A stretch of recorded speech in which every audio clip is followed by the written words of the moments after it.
আসসালামু আলাইকুম এভরিওয়ান। অনেকের সমস্যা রয়েছে ইওর অ্যালার্টসের, এইগুলো কিভাবে ডিলিট করবেন এবং কেউ রিপোর্ট করলে তখন কি করবেন, কিভাবে বুঝবেন।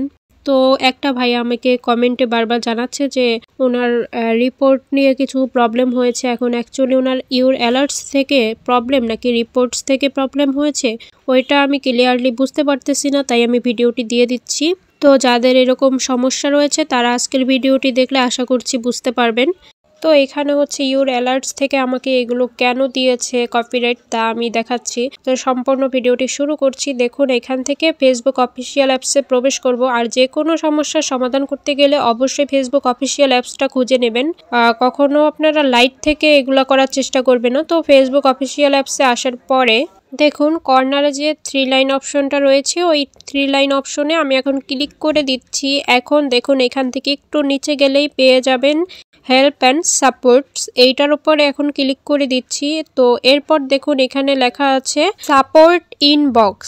তো এই সাপোর্ট ইনবক্সের উপর এখন আমি ক্লিক করে দিলাম। এখন দেখুন এখান থেকে রিপোর্টস লেখা এবং এর নিচে লেখা রিপোর্টস অ্যাবাউট আদার্স।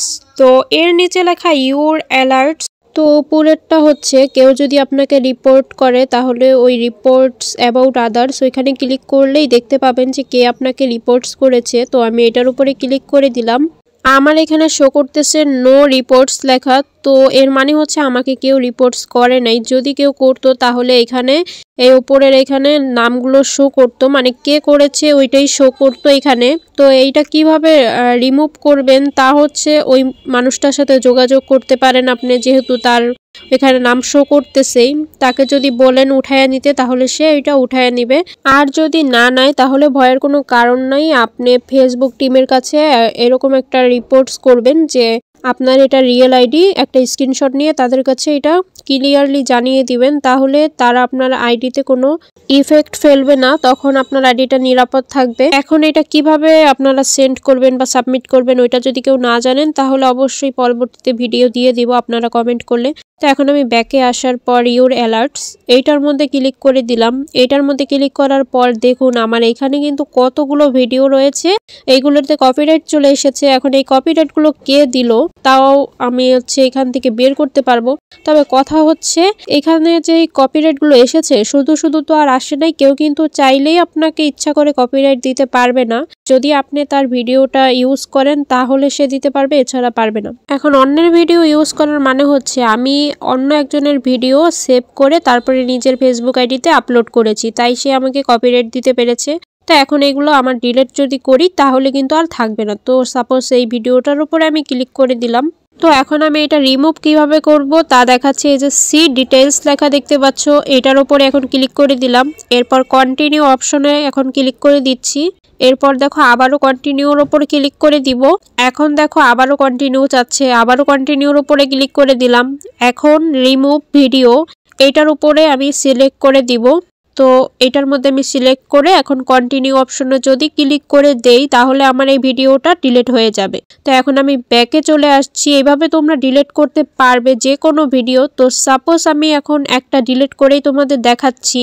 দেখো এখানে মোট ভিডিও আছে 5টা। তো 5টার থেকে আমি যদি এখান থেকে একটা ডিলিট করি তাহলে তো একটা কমে যাবে। তো সাপোজ এই যে এই ভিডিওটা রয়েছে এইটা আমি এখন ডিলিট করে দেখাবো। তো আমি এই ভিডিওটার উপরে এখন ক্লিক করে দিলাম। এটার উপরে ক্লিক করার পর দেখো সি ডিটেলস লেখা রয়েছে, সি ডিটেলসের উপর ক্লিক করে দিয়েছি। পরে কন্টিনিউ অপশনে ক্লিক করে দিলাম। এরপরে দেখো আবারও কন্টিনিউ অপশনে ক্লিক করে দিচ্ছি। এখন আবারও কন্টিনিউ অপশন চলে এসেছে, এটার উপরে ক্লিক করে দিলাম। এখন এখানে রিমুভ ভিডিও এটার উপরে সিলেক্ট করে দিচ্ছি। এখন কন্টিনিউ অপশনে ক্লিক করে দিলাম। এরপরে দেখো ডিলিট ভিডিও লেখা এসেছে, এইটার উপরে এখন ক্লিক করে দিলাম। এরপরে এখান থেকে ক্লোজ অপশন লেখা চলে আসবে, এই ক্লোজ অপশনের উপর এখন ক্লিক করে দিলাম। এখন কিন্তু আমাকে একদম শুরুর জায়গায় নিয়ে এসেছে। তো এইখান থেকে এখন আমি আবার ওইখানে যেয়ে দেখবো যে আসলেই ডিলিট হয়েছে কিনা। এইখানে যে এখন 3 লাইন অপশন দেখতে পাচ্ছেন, এই 3 লাইন অপশনে ক্লিক করে দিলাম। এখানে ক্লিক করার পরে এখন দেখুন এখানে সাপোর্ট ইনবক্স লেখা রয়েছে, এই সাপোর্ট ইনবক্সের উপর এখন ক্লিক করে দিচ্ছি।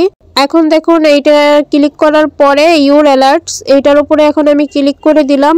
এখন এখানে দেখুন আগে কিন্তু 5টা ভিডিও শো করতেছিল, এটা কিন্তু ডিলিট হয়ে গেছে। এভাবে আপনারা প্রত্যেকটা ভিডিও এক এক করে ডিলিট করে দিবেন। আমি যে এটাও আগের নিয়মে যদি চাই তাহলে ডিলিট করে দিতে পারবো এখান থেকে। তো যাদের আইডিটা মানে সেভ রাখতে চান তারা অবশ্যই এগুলো ক্লিয়ার করে রাখবেন। আমার এই আইডিটা হচ্ছে এমনি আমি জাস্ট খুলেছি, নষ্ট হলেও প্রবলেম নেই, যে কারণে আমার এগুলোর দিকে আমি অতটা কেয়ার করি না। বাট আপনারা কয়েকদিন পর পর অবশ্যই ইউর অ্যালার্টসে এসে চেক করবেন যে আপনাদের কেউ রিপোর্ট করেছে কিনা এবং ইউর অ্যালার্টস কোনো প্রবলেম আছে কিনা। যদি থাকে তাহলে এইভাবে ডিলিট করে দিবেন। আর কেউ রিপোর্টস করলে তা ফেসবুক টিমকে জানিয়ে দিবেন, তাহলে হয়ে যাবে। তো আজকের ভিডিওটা এই পর্যন্তই। ভালো লাগলে অবশ্যই লাইক কমেন্ট শেয়ার করে দিবেন এবং নতুন হয়ে থাকলে অবশ্যই চ্যানেলটা সাবস্ক্রাইব করে রাখবেন। আর পেজ থেকে দেখলে পেজটায় ফলো দিয়ে রাখবেন। আল্লাহ হাফেজ।